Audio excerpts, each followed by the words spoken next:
Nikmati cerita manis bersama novel romantis dalam Cinta Rosalina. Jangan lupa subscribe, like, komen, dan tekan lonceng ya. Terima kasih.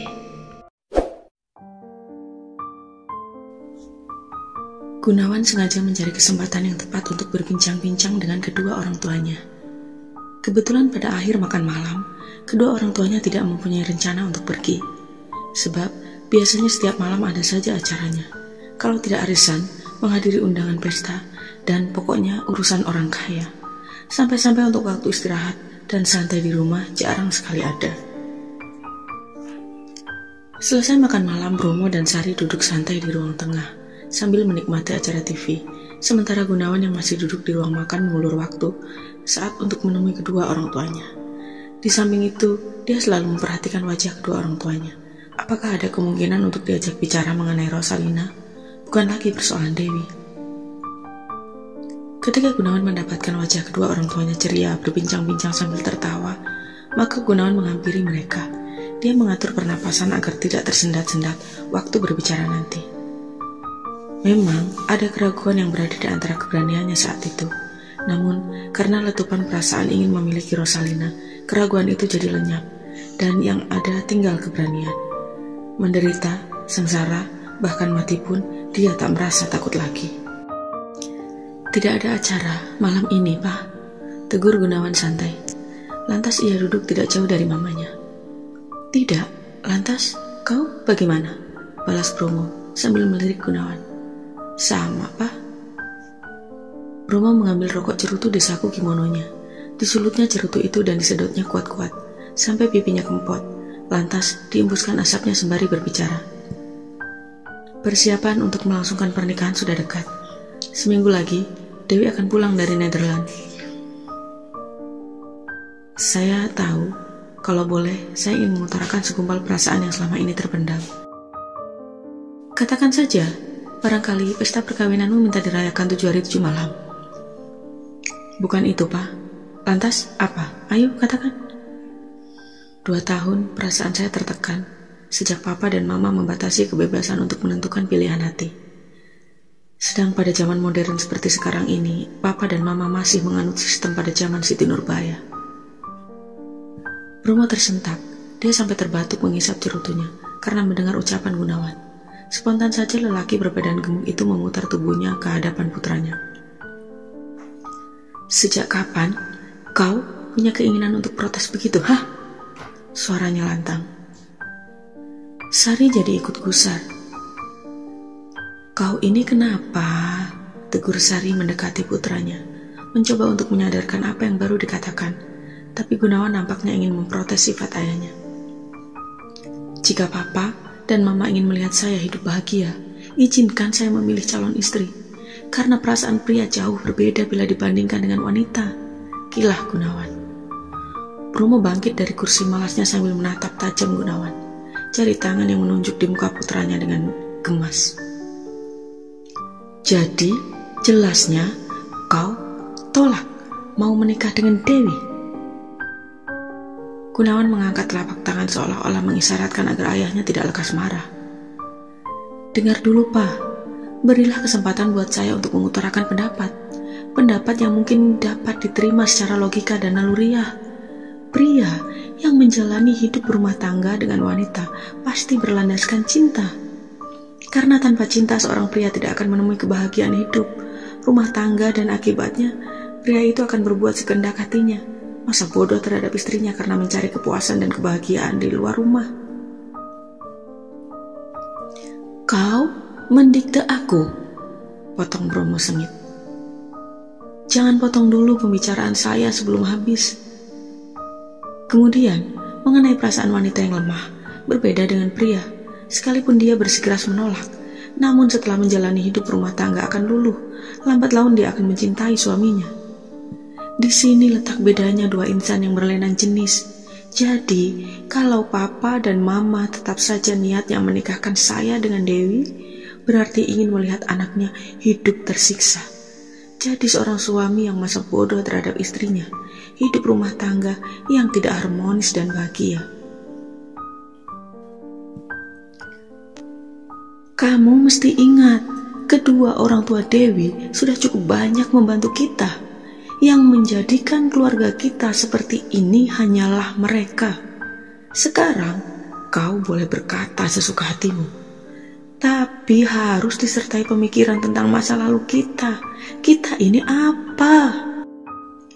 Saya mengerti, Pak.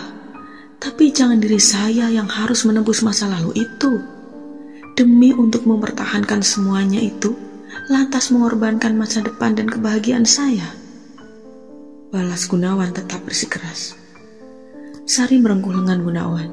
Wanita itu jadi resah karena perselisihan pendapat antara ayah dan anak. Jangan membantah, Gun. Semua itu demi kelangsungan hubungan antara keluarga Dewi dengan kita. Jangan kau hancurkan semua rencana baik kita, nak, tutur Sari membujuk. Saya sudah punya pilihan hati, Ma. Saya tidak ingin hidup rumah tangga yang akan mengalami kehancuran. Kau mau membuat malu kedua orang tuamu? Kenapa baru sekarang kau menolaknya? Kenapa tidak waktu pertama kali keluarga Dewi merundingkan masalah perkawinanmu dengan keluarga kita? Siapa gerangan yang telah mempengaruhi pemikiranmu? Kata Bromo penuh curiga. Barangkali keluarga gadis pilihan hatimu itu. Tidak ada seorang pun yang mempengaruhi saya. Tetapi ini timbul dari diri saya pribadi.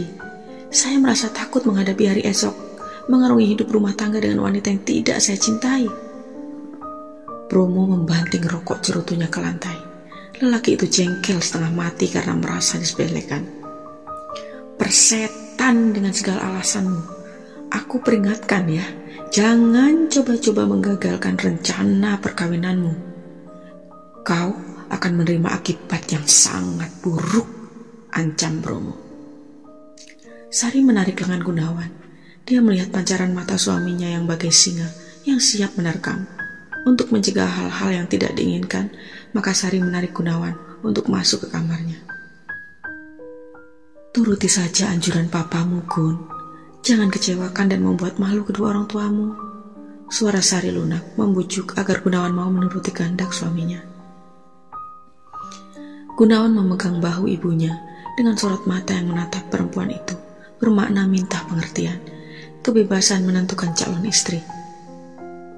Mama, saya sudah cukup menderita batin selama ini. Kalau saja Mama tahu bagaimana sikap Dewi terhadap saya, pasti akan merasakan pedih di hati. Dia sama sekali tidak menghormati saya. Harga diri saya dianggapnya rendah.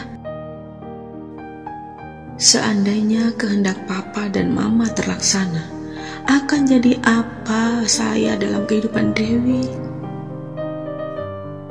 Sari menarik napas berat. Bola mata perempuan itu nampak berkaca-kaca memandang putranya. Keluhan yang didengar bagai sebilah sembilu yang mengiris hatinya. Kenapa hal itu tak pernah kau bicarakan, Gun? Akan percuma saja. Papa terlalu mengagungkan Dewi, padahal Papa tidak pernah tahu pergaulannya di luar. Ganti-ganti pria, gadis pesta, dan sifatnya egois. Bagaimana hidup rumah tangga kami nantinya bisa bahagia? Setelah kau utarakan mengenai Dewi, Mama jadi serba salah. Papamu pendiriannya terlampau keras dan sukar diajak kompromi. Gunawan menjatuhkan pantatnya di pinggir tempat tidur. Dia mendesah seperti patah semangat. Tak ada lagi jalan perdamaian menghadapi sifat ayahnya yang egois itu. Kalau Papa tetap memaksa saya akan pergi dari rumah, ujar Gunawan nekat. Jangan punya niat begitu, nak, suara Sari gusar dan resah. Habis, tidak ada jalan lain, Mah. Sari tak kuasa lagi menahan tangisnya. Dia berlalu dari kamar itu dengan perasaan sedih. Hening mencekam setelah Sari pergi. Gunawan masih termenung di atas tempat tidur dalam kesendirian.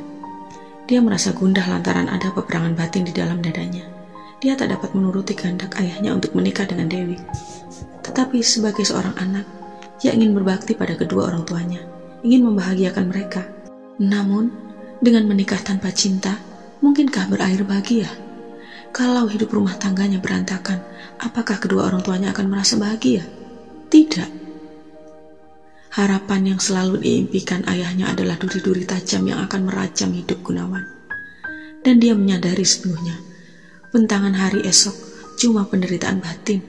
Menikah dengan Dewi sama halnya menyerahkan diri untuk bahan ejekan, menjadi budak sifat egois gadis itu. Semua yang akan terjadi bagai terbayang di pelupuk matanya. Bisa punya titel insinyur dan kaya karena orang tuaku. Coba kalau tidak, mana mungkin keluarga Bromo jadi kaya dan terpandang. Paling-paling jadi pegawai administrasi perusahaan saja. Gunawan bangkit dan berusaha membuang bayangan Dewi. Persetan dengan gadis macam itu, gerutunya dalam hati. Lalu perhatiannya ditujukan pada foto yang dibingkai. Foto itu tergantung di dinding, seraut wajah cantik yang tersenyum manis. Itu foto Dewi. Ditatapnya foto Dewi itu dan timbul niatnya ingin menghancurkan. Tapi niat itu jadi urung lantaran masih terkendalikan. Dan dia coba membandingkan wajah Dewi dengan Rosalina. Jauh bedanya, sebab masih lebih cantik Rosalina, lebih lembut dan anggun kekasihnya. Tergerak hati Gunawan untuk mengambil keputusan yang nekat. Malam ini juga, dia akan datang menemui Darusman. Dia akan kemukakan niatnya untuk secepatnya menikahi Rosalina.